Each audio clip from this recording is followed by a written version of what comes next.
মাত্র 1 কাপ গরম পানি আর একটা লেবু হলে আপনি একটা ড্রিঙ্কস বানাতে পারবেন, খুব হেলদি একটা ড্রিঙ্কস। তো এই ড্রিঙ্কসটা আমি বানাবো, তারপরে আসলে বলবো এই ড্রিঙ্কসটা আসলে কতটুকু মানুষের হেলথের জন্য কাজে আসবে। সো প্রথমে এরকম স্লাইস করে নিতে হবে। একটু ক্লোজ করো। আপনি 3 স্লাইস নিতে পারেন অথবা 4 স্লাইস নিতে পারেন। এই যে নিলাম, এই যে রাখলাম। এখন সেই ড্রিঙ্কসটা আপনার কী কাজে লাগবে? আপনার ব্লাড সুগার লেভেল হাই ল যাই থাকুক না কেন, ব্যালেন্সের জন্য এই ড্রিঙ্কসটা কাজে দিবে। আপনি যদি ওয়েট লস করতে চান, এই ড্রিঙ্কসটা কাজে দিবে। আপনি যদি কিডনি পাথর প্রতিরোধ করতে চান, এই ড্রিঙ্কসটা কাজে দিবে। আপনি যদি সর্দি বা কাশিতে এই ড্রিঙ্কসটা খান, অফকোর্স ভালো কাজে দিবে। আপনি ক্যান্সার প্রতিরোধের ক্ষেত্রেও এই ড্রিঙ্কসটা আপনার কাজে দিবে।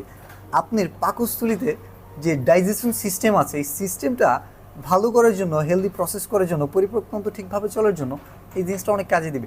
ভেরি সিম্পল ড্রিঙ্কস, হয়তো আমরা অনেকে খাইও, বাট এটা যদি আমি রেগুলারলি খাই, আমার মনে হয় যেটা আপনার জন্য কাজে দিবে।